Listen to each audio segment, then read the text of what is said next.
Decision making ఎలా చేసుకోవాలి, అది తీసుకోవడం వల్ల కాన్ఫిడెంట్గా తీసుకున్నామా లేదా. 2023లో తీసుకున్న నిర్ణయం ఏంటంటే నా హెయిర్ కట్ మాట. ఒక డెసిషన్ తీసుకునేటప్పుడు, ఒక నిర్ణయం తీసుకునేటప్పుడు మనం ఎంత కాన్ఫిడెంట్గా ఉన్నాం చూసి నేను సరే అయితే జాబ్ వదిలేద్దాం అని చెప్పి వర్క్ ఫ్రమ్ హోమ్ కూడా వదిలేదు. Hello people, welcome back to half ticket vlogs.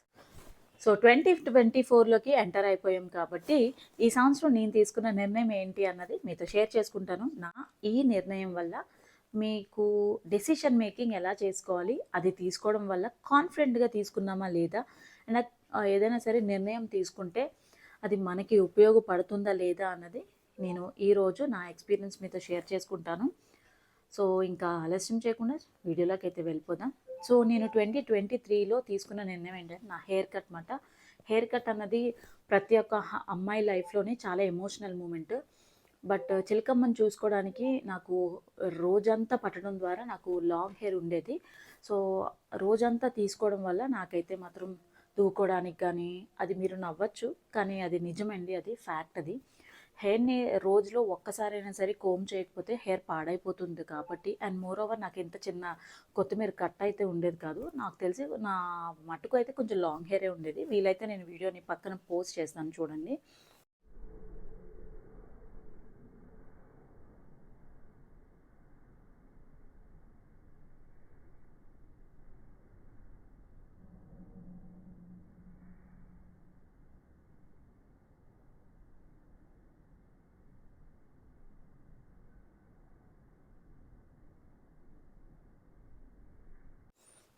So ఒక చిన్న బేబీని చూసుకుంటూ హెయిర్ని మెయింటైన్ చేయడం అంటే చాలా కష్టం అన్నమాట. సో అందుకనే నేను హెయిర్ని అయితే కట్ చేశాను. అది 2023లో. నాకు అది చాలా ఎమోషనల్ మూమెంట్.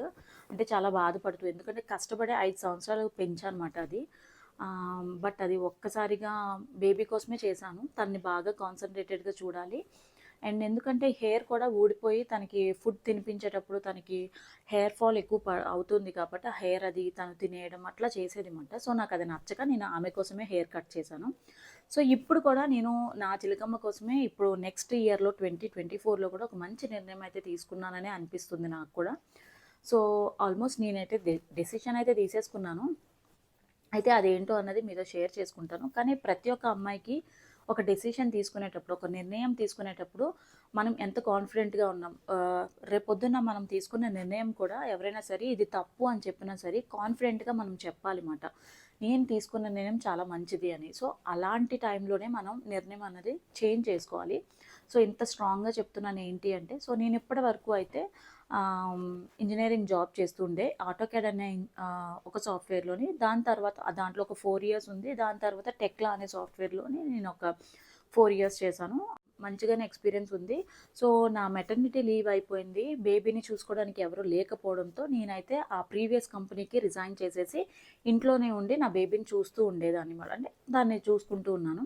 సో మధ్యలో ఏం జరిగిందంటే ఇంకా జాబ్కి వెళ్ళాలి అన్న టైం నాకు వచ్చింది కాబట్టి ఒక కేర్ టేకర్ని పెట్టుకొని నేను వర్క్ ఫ్రమ్ హోమ్ స్టార్ట్ చేశాను. బట్ చేసినప్పుడు కూడా నాకు మైండ్ అంతా బ్లాక్ అయిపోయింది. ఎందుకంటే నేను అంత కాన్సన్ట్రేటెడ్గా చేయలేకపోయాను. బట్ ఎందుకు అంటే కేర్ టేకర్ ఇంట్లో ఉంటున్నప్పుడు కూడా పెద్దగా తన్ని బేబీని అంత బాగా చూసుకోలేకపోయింది. అండ్ సో అందుకని తను నాకు వితౌట్ ఇంటిమేషన్ తనైతే మానేసింది మాట. సో మానేసిన వెంటనే ఇంకా బేబీని నేను ఒక్కదాన్నే చూసుకోవాల్సి వచ్చింది. ఆఫ్కోర్స్ మా హస్బెండ్ అయితే హెల్ప్ ఉన్నారు. ఎంత హెల్ప్ ఉన్నా కూడా ఈచ్ అండ్ ఎవ్రీథింగ్ మదర్ ఎక్కువ కేర్ తీసుకుంటారు కదా. సో అందుకని సో ఇవన్నీ చూసి నేను సరే అయితే జాబ్ వదిలేద్దామని చెప్పి వర్క్ ఫ్రమ్ హోమ్ కూడా వదిలేసి నేను ఇంకా బేబీనే చూసుకోవడం అయితే స్టార్ట్ చేశాను. సో ఇప్పుడు ఎందుకు ఇవంతా సోది చెప్తున్నానంటే, ఇప్పుడు మళ్ళీ నేను జాబ్ చేయాలని అనిపిస్తుంది అన్నమాట.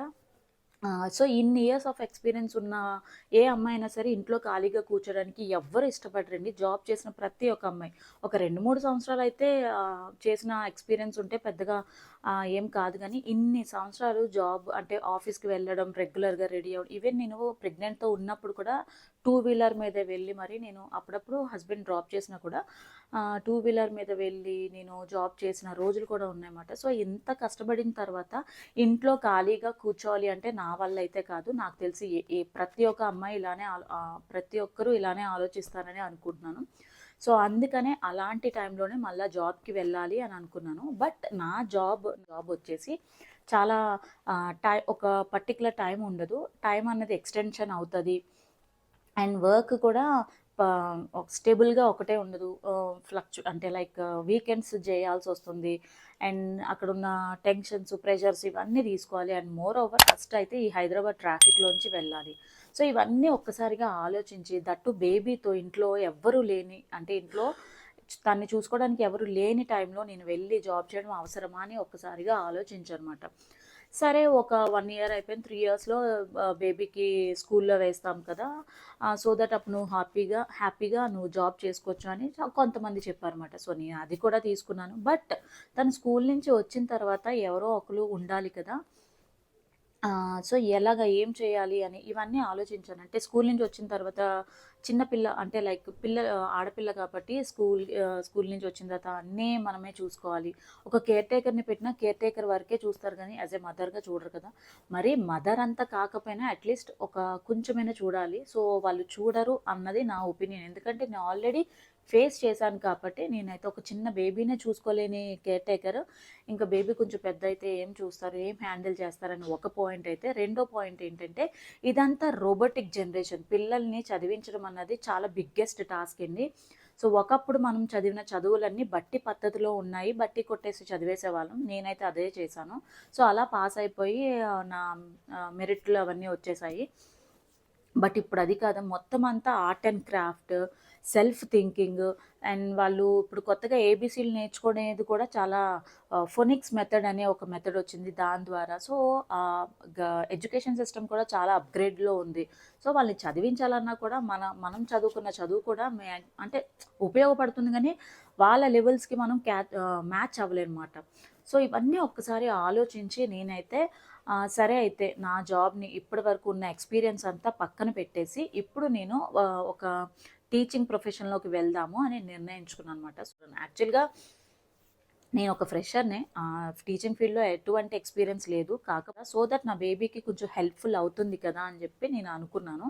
అయితే ఈ డెసిషన్ నేను తీసుకున్నప్పుడు మరి ఒక్కదాన్నే తీసుకోకూడదు కదని ఒక ఇద్దరు ముగ్గురికి చెప్పానమాట. చెప్తే వాళ్ళేమన్నారంటే, "బేబీ స్కూల్‌కెళ్ళిపోతే నీకు టైం అంతా ఖాళీయే కదా! నువ్వు హ్యాపీగా జాబ్ చేసుకోవచ్చు" అన్నారు. నిజమేనండి. మళ్ళా బేబీ ఇంటికి వస్తది కదా స్కూల్ నుంచి. అప్పుడు ఎవరు చూసుకుంటారు? ఇవన్నీ ఒకసారి ఆలోచించి ఈ నిర్ణయం అయితే తీసుకున్నాను. నాకైతే చాలా మంచిగానే అనిపించింది. తల్లిదండ్రులు పిల్లల కోసమే ఆలోచిస్తారు కాబట్టి. సో, ఇది అన్నమాట నేను తీసుకున్న నిర్ణయం. సో, ఇందుకు తగ్గ ఇంటర్వ్యూస్ కూడా ఫేస్ చేస్తున్నాను. అండ్ ఒకవేళ గాని నాకు మంచి జాబ్ గాని రావాలి ఖచ్చితంగా మీతో అయితే నెక్స్ట్ ఇయర్‌లో షేర్ చేసుకుంటాను. సో, ఇలా మనం ఏదైనా సరే డెసిషన్ మేకింగ్ తీసుకున్నప్పుడు ఒక 2, 3 సార్లు ఆలోచించి తీసుకోవాలండి. అండ్ ఇంకొకటేంటంటే డెసిషన్ మేకింగ్ చేసేటప్పుడు కూడా పర్టిక్యులర్‌గా ఆడవాళ్ళు చాలా కాన్ఫిడెంట్‌గా ఉండాలి. ఒకవేళ ఎవరైనా సరే ఆ డెసిషన్ మేకింగ్ రాంగ్ అని చెప్పినా కూడా మన మనస్సాక్షికి లేదు నేను తీసుకున్నది కరెక్టే అన్న కాన్ఫిడెన్స్ ఉంటేనే మనం ఏదైనా సరే నెక్స్ట్ స్టెప్ వేయాలన్నది ఈ వీడియో అయితే మీకు అర్థమైంది అనుకుంటాను. ఈ వీడియో ద్వారా నా ఈ ఎక్స్పీరియన్స్ ద్వారా మీకు అట్లీస్ట్ ఒక పాయింట్ అయినా యూస్ఫుల్ అయినట్లయితే లైక్, షేర్, సబ్స్క్రైబ్ కిందన కామెంట్ చేయడం మర్చిపోద్దు. నా ఈ డెసిషన్ మంచిదా కాదా అన్నది. సో, ఈరోజు ఇవాల్టి వీడియోలో ఎండ్ చేస్తున్నాను. నెక్స్ట్ ఇయర్‌లో మళ్ళీ కలుద్దాం. Bye. To 2023. Welcome to 2024. Bye bye.